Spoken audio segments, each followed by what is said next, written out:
Welcome to ConjuredCraft. My name is Taryn, and when I'm not making videos for YouTube, I'm an art educator and teaching assistant, and more than anything else in the world, I love getting people to be creative. Not artistic, not talented, just creative.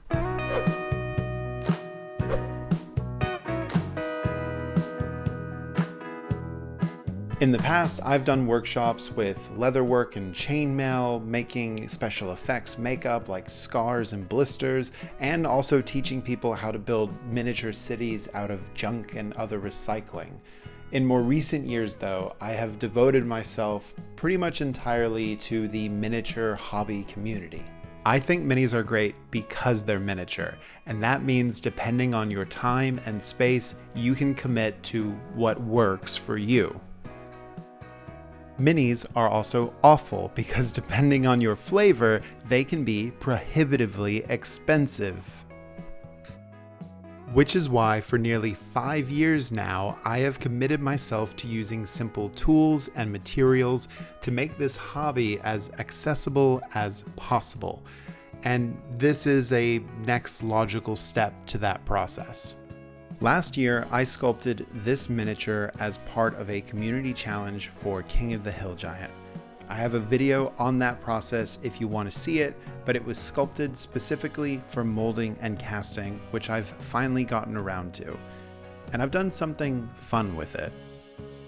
I delicately decapitated the hill giant to make it absolutely ripe for your conversions. This idea came to me while talking to my friends, the art goblins. Learning how to sculpt, especially if you're starting from nothing, is challenging. And I recognize that I was pretty privileged to find a mentor who taught me for free.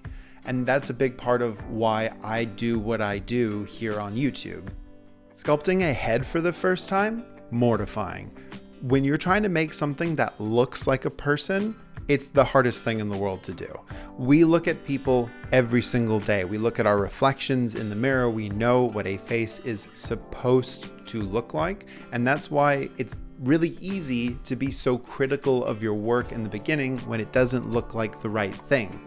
When I teach classes, I always encourage people to try to make creatures, to make faces that aren't conventional, that don't look like normal everyday people. And honestly, the easiest way to do that is to know what some of the rules are for anatomy.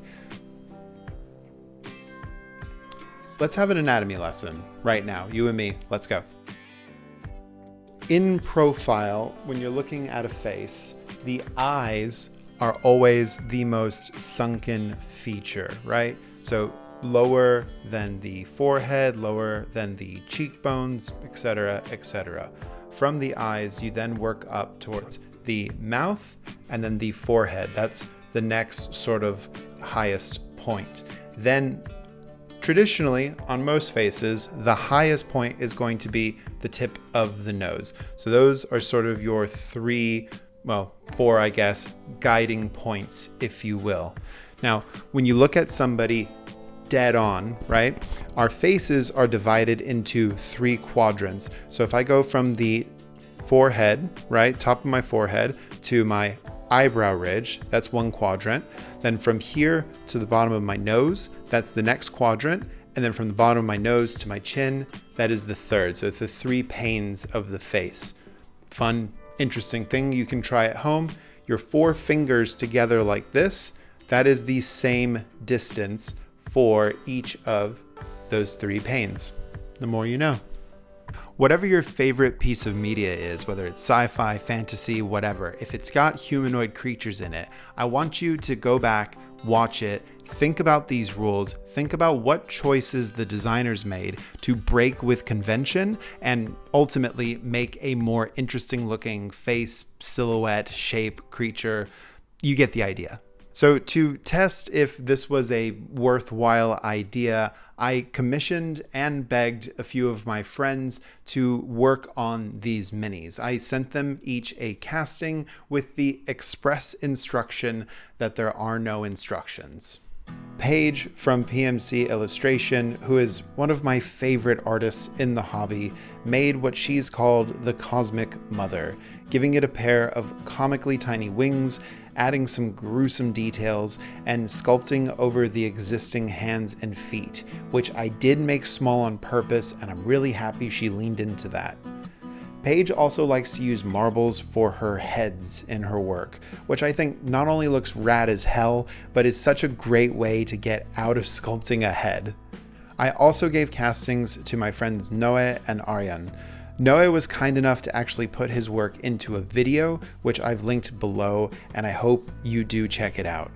Arjan is still working on his, and he's a much more detail-oriented sculptor than I am, so if you aren't already following him, please go check him out. I'm sure whatever he makes is going to be phenomenal. We can finally now get to the point of this video, which is that I want you to bootleg this miniature, or at the very least, I would like it if you tried.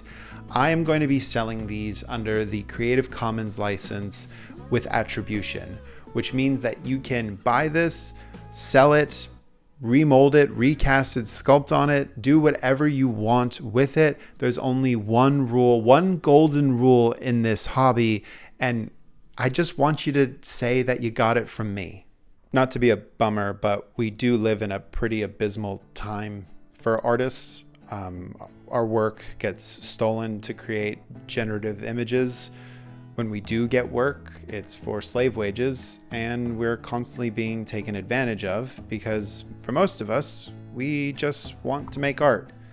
I'm speaking from personal experience as I've had my work stolen and turned into 3D models that have been sold.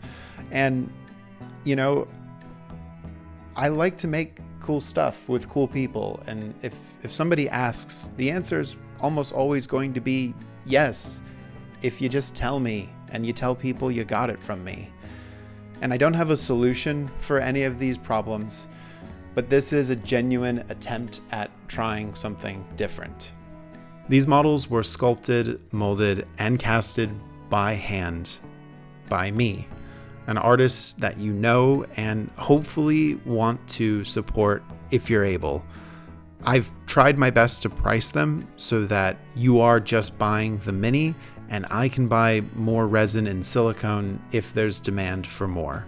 But more than anything else, I can't wait to see how you bootleg this mini. Thank you for stopping by, and if this is your first time on my channel, there's normally more making that happens, but just check out any of the many other videos that I've created. A huge thank you to Paige, Noe, Arjan, and the rest of my art goblins. Thank you to my patrons, my coven over on Patreon. I wouldn't be able to do this without your support.